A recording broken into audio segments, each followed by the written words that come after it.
শিৱসাগৰত আছুৰ পথ অৱৰোধ কাৰ্যসূচী দীৰ্ঘদিনৰে পৰা বিধ্বস্ত হৈ থকা শিৱসাগৰ চহৰ আৰু নাজিৰা সংযোগী ভুৱন চন্দ্ৰ গগৈ পথছোৱা আজি আছুৱে পথ অৱৰোধ কৰি প্ৰতিবাদ কাৰ্যসূচী ৰূপায়ণ কৰে।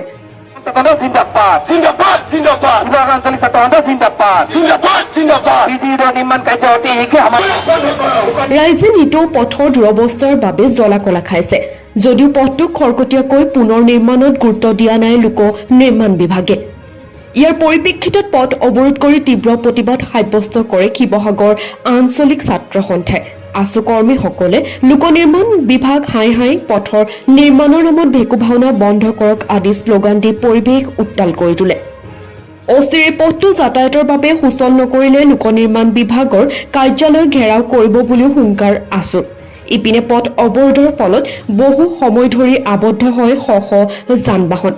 পথ নাজিৰা সংযোগী মূল পথ আমাৰ শিৱসাগৰ চহৰ সংযোগী এই পথটো নিৰ্মাণৰ ঠিকা 2022 চনৰ পৰা আৰম্ভ হৈছে আৰু আজি পৰ্যন্ত এই পথটো সম্পূৰ্ণভাৱে নিৰ্মাণ সম্পূৰ্ণ নহ'ল আৰু পথটো পুনৰ নিৰ্মাণ কৰা আছিলতে যিবিলাক প্ৰয়োজনীয় মেৰামতি যাৰ জৰিয়তে গাঁত-চাতবিলাক পুতি ইয়াত পানী জমা নোহোৱাৰ ব্যৱস্থা কৰি জনসাধাৰণে সুচলভাৱে যাতায়াত কৰিব নোৱাৰা এটা ব্যৱস্থাই পথটোত সৃষ্টি হৈছে আৰু এই সন্দৰ্ভত আমি জিলা আয়ুক্তক বিগত পষেকত আমি এখন দাবী পত্ৰ প্ৰদান কৰি তাৎক্ষণিকভাৱে এই পথটো যাতে মেৰামতিৰ ব্যৱস্থা কৰি দিয়ে জনসাধাৰণে সুচলভাৱে যাতায়াত কৰিব পাৰে তেনেকুৱা ব্যৱস্থা কৰিবৰ কাৰণে আমি দাবী জনাইছিলোঁ। কিন্তু এই লোক নিৰ্মাণ যিটো বিভাগ আছে এই বিভাগটো আচলতে কোনো তেওঁলোকৰ দায়িত্ব নাই।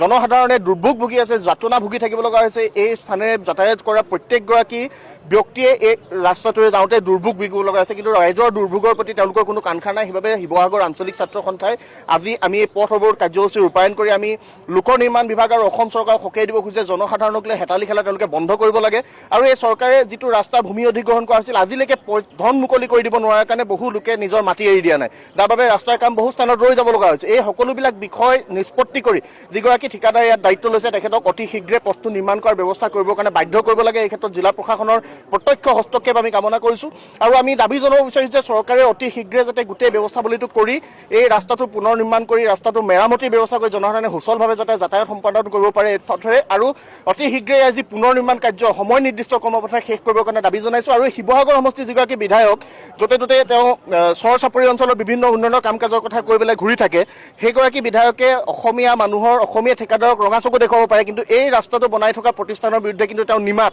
আৰু এই চহৰৰ মূল পথ এই পথটোৰ ক্ষেত্ৰত তেওঁ নিমাত হৈ আছে। এইবাবে আমি সকলোকে সকীয়াই দিছোঁ যে জনসাধাৰণক লৈ হেতালি খেলা বন্ধ কৰক, জনসাধাৰণে সুচল যাতায়াত পাব লাগিব আৰু আহিব লগা দিনত ইয়াতকৈ কঠোৰ গণতান্ত্ৰিক আন্দোলনৰ কাৰ্যসূচী আমি গ্ৰহণ কৰিবৰ কাৰণে বাধ্য হ'ম যদিহে অতি শীঘ্ৰে পথ নিৰ্মাণ নহয়। লোক